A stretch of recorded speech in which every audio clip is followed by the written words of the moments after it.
aratubwiye ngo nkanswa amaraso ya Kristo witambiye Imana atagira inenge kubw'umwuka w'iteka, ngo ntazarushaho guhwanura imitima yanyu akayezaho imirimo ipfuye, kugira ngo mubone uko mukorera Imana ihoraho. Amina, haleluya.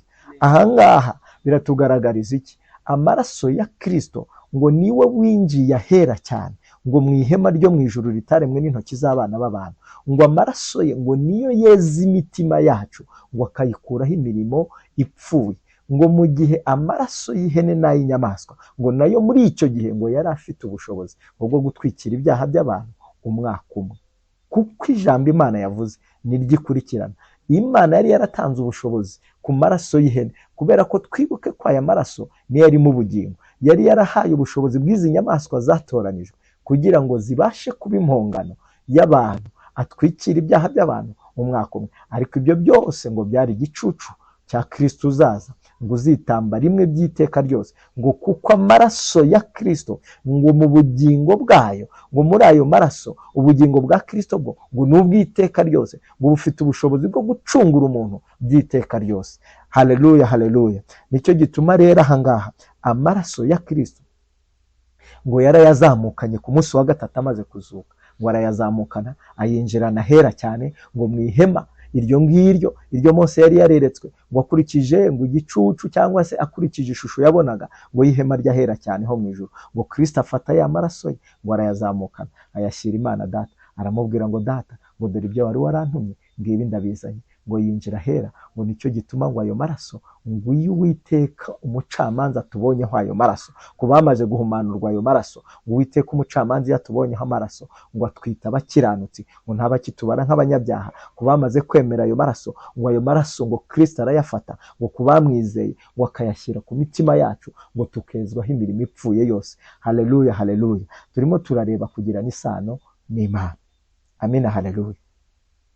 Ndagushishikariza muri aya masaha, nta kindi gishobora gutuma ugirana isano n'Imana. Ari indirimbo ya 35 mu ndirimbo zo gushimisha nijye ivuga ngo ni Yesu wangize kuba umuvandimwe. Iyo turebye neza dusanga nta muntu ushobora kuba umuvandimwe w'undi muntu badahuje amaraso. Ibi rero Imana yari yarabiteguye yuko tuzagirana isano n'Imana, yuko tuzaba abana b'Imana, yuko Kristo azaba imfura muri bene se benshi.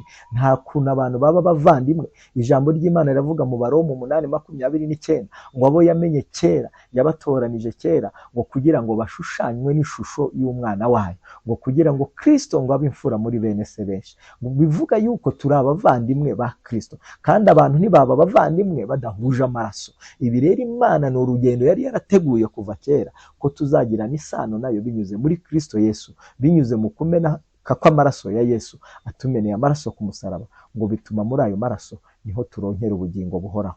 Kandi amaraso ya Kristo atandukanye n'amaraso y'ibitambo bindi byatambwaga, atandukanye n'ay'ihene, atandukanye n'ay'intama, atandukanye n'ay'inka yiriza mu gihe byatambwaga icyo gihe. Ngo byo byari bifite ubushobozi bwo gucungura umuntu umwaka umwe wonyine. Ngo ariko amaraso ya Kristo ngo n'ay'iteka ryose, ngo kuko yatuboneye gucungurwa ku iteka ryose. Ubugingo buri mu maraso ya Kristo, iyo turonsa ayo maraso, iyo twizeye ayo maraso, tubona ubugingo bw'iteka ryose. Nagushishikarizaga muri kano kanya kugira ngo umenye icyatuma ugirana isano n'Imana.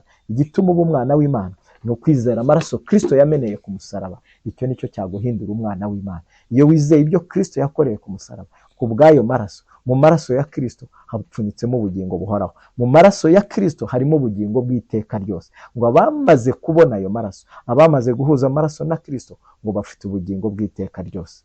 Haleluya. Muri uyu mugoroba nongeye kugirana ikiganiro na Seraphim Family TV. Nashishikarizaga buri muntu uwo ari we wese ukurikiranye iki kiganiro kugira ngo wongere wibuke amaraso Kristo yameneye ku musaraba. Ayo niyo aduhindura abana b'Imana. Ayo ngayo niyo yatuma tuba abavandimwe ba Kristo. Ayo niyo yatuma tugirana isano n'Imana. Haleluya, haleluya.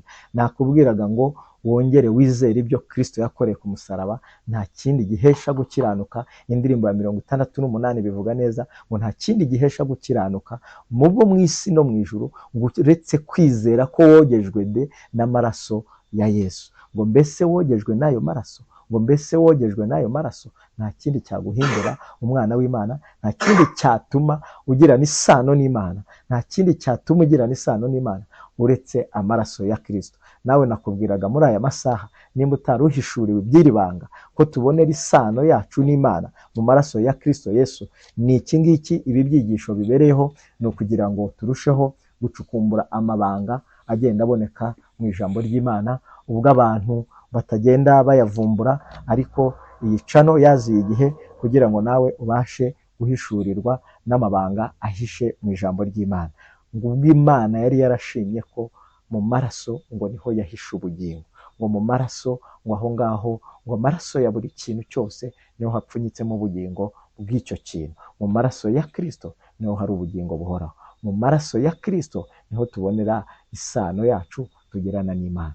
Ndagushimiye rero wowe wagumye gukurikirana, ndagushimiye cyane kugira ngo ukomeze gukurikirana ibi byigisho, kandi ndagira ngo ukomeze nongere ngushishikarize gusoma ijambo ry'Imana, kuko mu ijambo ry'Imana ubu ni ubutumwa twandikiwe n'umukunzi wacu kugira ngo turusheho kumenya ibyo atwifuzaho n'inzira nziza.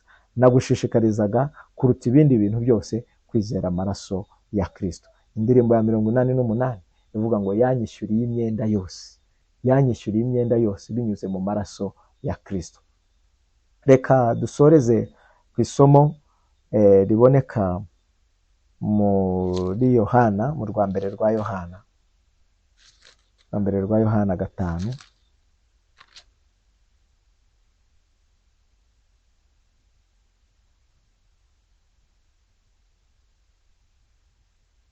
rwa mbere rwa Yohana 5 ere ku murongo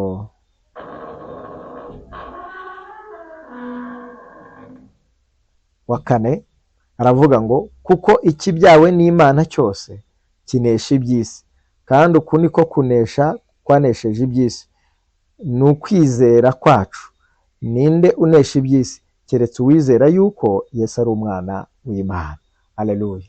Umurongo wa 6 akavuga ngo ni Yesu Kristo waje agaca mu mazi n'amaraso, si mu mazi yonyine ahubwo ni mu mazi n'amaraso nayo, kandi umwuka niwe ubihamya yuko uwo nguwo ari umwuka w'ukuri. Ibihamya ni bitatu, ni umwuka n'amazi n'amaraso. Haleluya. Ibi bivuze iki rero? Ngo kuko icyabyawe n'Imana cyose cyanesheje iby'isi. Nagushishikarizaga yuko nimba warabyawe n'Imana, nta yindi nzira wanyuramo kubyarwa n'Imana, no kugirana isano n'Imana, no kuba umwana w'Imana. Nta kindi rero, nta yindi nzira binyuramo, ni ukwemera amaraso Kristo yameneye ku musaraba. Iyo niyo sano tugirana n'Imana, bigatuma tuba abana b'Imana. Haleluya, haleluya. Muri uyu mugoroba nagushishikarizaga kugira ngo umenye yuko ufitanye isano n'Imana nimba warizeye amaraso ya Yesu Kristo yakumeneye ku musaraba. Nkabwira umuntu utari wizera amaraso ya Yesu, nkabwira umuntu utari wahishurirwa iby'amaraso ya Yesu, kugira ngo muri uyu mugoroba nta kindi gihe ufite cyo guhitamo, nta yandi mahitamo ufitemo, kuko Imana izabana n'abana bayo. Imana ntizabana n'abantu bayo, ahubwo Imana izabana n'abana bayo. Hitamo nonaha kuba umwana w'Imana, wizera amaraso Yesu yameneye ku musaraba, kugira ngo nawe ubashe kuba umwana w'Imana. Nta kindi cyakugira umwana w'Imana uretse kwizera amaraso ya Yesu. Reka rero dusengane Imana, ariko nimba ukurikirana iki kiganiro ukumva uhishuriwe iby'aya maraso ko ari yaguhesha kuba umwana w'Imana, nagiraga ngo dusenganire isengesho kugira ngo nawe mu mutima wawe uze kwatuza akanwa kawe, uhamagara Imana wizera amaraso ya Yesu, ubwira Data wa twese ngo nanjye nemeye kwizera amaraso yawe Yesu kugira ngo mpindure umwana wawe. Reka dusengane Imana. Bana Data wa twese, se umwami wacu Yesu Kristo, turagushimye Mwami, tugushimye ko watanze umwana wawe Yesu Kristo kugira ngo amene amaraso y'igiciro cyinshi. Icyo ni ikiguzi tutari kubona, ndetse no mu gihe cyashize ngo abantu birukankaga ku ntuma z'intungura kugira ngo data ayo maraso bayashakishe abe impongano y'ibyaha byabo, ariko ngo byari bifite agaciro k'umwaka umwe. Uko umwaka utashye n'ubundi birukankaga ku bitambo, uko umwaka utashye bakajya gushaka ibitambo, ariko ngo waraje urabirangiza byose, ngo amaraso yawe yabonetse ku musaraba, ayo ngayo wameneye ku musaraba, ngo nicyo gitambo cyabonetse rimwe by'iteka ryose, ngo nicyo gituma bizeye iby'ayo maraso ngo bafite ubugingo buhoraho by'iteka ryose, ngo babonye gucungurwa ku iteka ryose. Muri ayo maraso ngo harimo ubugingo buhoraho, ngo muri ayo maraso ngo harimo ubugingo bw'iteka ryose. Mwami ndagushimye muri aya masaha, reka umuntu ukurikiranye iki kiganiro Mwami asengeye mu mutima we, yemeye kwakira amaraso yawe Yesu. Warabivuze neza mu Baheburayo ni ukuri 9:22 ngo kuko ukurikije amategeko ngo ibintu hafi ya byose byezwa n'amaraso, ngo kandi amaraso atavuye ntihabaho kubabarirwa ibyaha. Reka data umuntu wese wizeye wongeye kuguhamagara, amaraso yawe wongere uyacushumurire mu mutima we, kugira ngo data yongere agirane isano nawe kandi yeze imirimo yose ipfuye. Turagushimye, turakunezerewe muri aya masaha, ngaho ufashe buri muntu uwo ari we wese wari urwaye, aya maraso namugeramo amukize. Wari ufite ibibazo bitandukanye Mwami, aya maraso namugeraho arahindura amateka. Wari ufite agahinda kenshi, aya maraso yahageze ahindura ibintu byinshi. Amaraso yawe yakoze imirimo n'ibitangaza, amaraso yawe yaguye mu jisho ry'impumyi ry'umusirikare wari uhumye ijisho rimwe, aguteye icumu ngo ayo mazi n'amaraso biguye mu jisho rye ngo ahita akira arareba neza. Amaraso yawe nayo igiciro gikomeye, reka akora imirimo n'ibitangaza ku bakurikiranye iri jambo, ku bakurikiranye iki cigisho, akora imirimo n'ibitangaza.